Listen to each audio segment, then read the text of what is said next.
Oh, hello, this is Tak Chung from Walk with Tak. Welcome to my YouTube channel. If you enjoyed this video, please like, subscribe, and share. Please write me to my email address, which is walkwithtak@gmail.com, with any questions that you might have. I love to hear from you, and I will answer any question that you have promptly. Today's video is a good example that I create videos based on questions come from viewers. And in this case, the viewer asked me the question is that whether you wash the wok between two different dishes that you cook. And my answer to her is that it depends. And this video will demonstrate in this case, I actually do not wash the wok. I cook based directly from one dish to the next. I have just finished cooking a shrimp dish and the sauce still left in the pan, so I decided that I'm going to continue to cook the vegetable dish because it has the same flavor. I started by adding some cooking oil, which is about 2 tablespoons to the wok. Now the problem is that when you do this is that the cooking oil will actually start to cause the sauce to fry, and this can lead to sticking of the sauce to the surface of the wok. But I'm going to show you how to solve this problem. So first thing I did is that I put some eggplant, which I have in my advanced prepping, and this makes it very easy. I just add the amount I want, and then I put in some baby bok choy, which again I have it in my advanced prepping. And it is very nice that I have all these ingredients already at my fingertips, so I can cook this dish very quickly.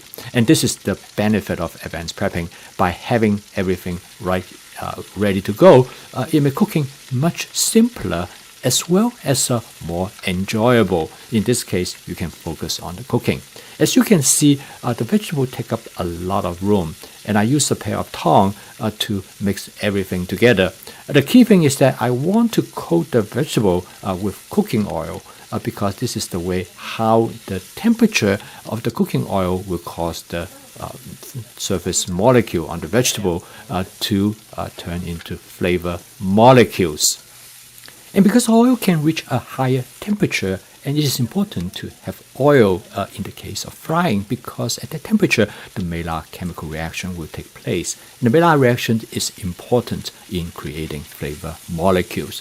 So I will stir fry them as long as I think the oil is sufficiently coat the surface of the vegetable and have a chance to fry the vegetable at least as lightly as I possibly can.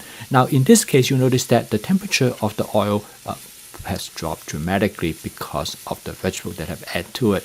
So I want to continue to stir fry the vegetable until I feel that the temperature is high enough to convert those surface molecule into flavor molecule. And most of the time I watch the sign of the vegetable. If the vegetables start to cook on a little bit limp, then I know it probably is sufficient. I switch to a pair of wok spatula. Now you notice that because I've been frying it, the bottom of the wok looks pretty bad. In fact, a lot of things has burned to the bottom of the wok, mainly the sauce that are left behind from the previous dish. Now, what I'm doing is that it's a method known as spot cleaning. That's what I call it. Basically, it's similar to a method known as deglazing. What I do is that I put a very small amount of water on the surface of the wok, and I use the wok spatula to scrape it off. And this is the one advantage to have a stainless steel wok spatula as well as a wok with natural surface, because then you can use the stainless wok spatula like a scraper. And when you combine it with water, it is very efficient in cleaning off anything that might have burned to the surface of the wok. As you can see here, it does a really good job. And this actually not only allows you to clean the wok, but it also returns some of the flavor back to the dish. And this is a good way to create flavor for a stir-fry dish. So in the past, if I cook a dish with a lot of sauce, I would leave the sauce in there if I want the sauce to be part of the vegetable dish. Now the vegetable dish is very good for this purpose because the reason I add water is that I want to steam the vegetables, and so in this case I am doing double duty with the water, which is to clean the wok with my spot cleaning method, also to steam the vegetable at the same time. I added some portobello mushroom I add them a little bit later because I do not want them to cook as much. This is a good example of a sequential stir frying. You add whatever that you want to cook less at a later point of the cooking process. And this is followed by adding with some soy tofu puff. Now, if you have never tried soy tofu puff, you should give it a try. It is very easy to cook soy tofu puff. It has a very distinct characteristic. It is more firm and I would call it meat-like as compared to tofu. So what I do is that I cut the soy tofu puff in half and then I soak them in hot water to saturate them, actually to soften the texture, and then I drain the water before I add them to the wok. And next, I season the dish with some basic seasoning mix. It is great for vegetables. I have a link in the video below that you can purchase it from Amazon. I also have a link to the video that describes the individual components of the seasoning mix. And if you like it, you can get individual components and create your own mix. And it is really a wonderful seasoning mix. It enhances the natural flavor of the ingredients. I'm going to further modify the flavor of the dish, first by adding some hot sesame oil, which will provide a nice but light spicy flavor for the dish. I'm going to further flavor the dish with about 1 tablespoon of oyster sauce. This again is part of my flavor chasing strategy by doing taste testing and continue to modify the flavor of the dish. Again, there are many ways you can season this dish, and this is just the way how I do it. After doing a taste test, I decided I would like to have a slight sweet and sour flavor to the dish as well. So I add about 1 tablespoon of a Panda Express orange sauce. Again, you can use any type of sauce combination that you want. I always have different type of sauces at my disposal so I can make modification readily. I decided I'm going to add a little bit cornstarch because I want to thicken the sauce a little bit. I find there's too much water in it. So I just sprinkle the cornstarch directly over the ingredients in the wok. To prevent the cornstarch from clumping, I mix everything very rapidly.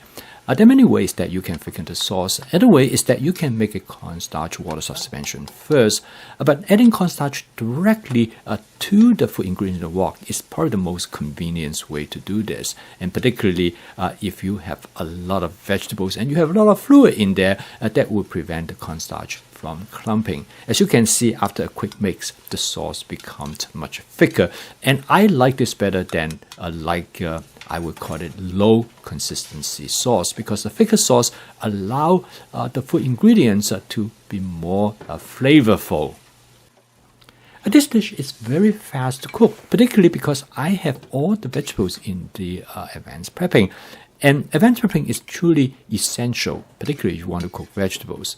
And the vegetables in this case has actually reasonable good shelf life. I have everything cut probably about a week ago. The eggplants stay very fresh, and the baby bok choy also in much better condition if I have not cut them in advance. So from that standpoint, advanced prepping will really help you not only make cooking easier, but it also help you to extend the shelf life of vegetables, and this make your cooking more economical, and because you will have much less waste. So this dish is a good example to demonstrate that you can cook between 2 dishes without washing the wok. And you can also clean the wok as you cook, particularly when you cook vegetables, because during the stage when you have to steam the vegetable, you add water to the wok. You allow the water to steam up, and you use the wok spatula to scrape off whatever that might have stuck and burned to the bottom surface of the wok. This is a very efficient way for you to clean your wok.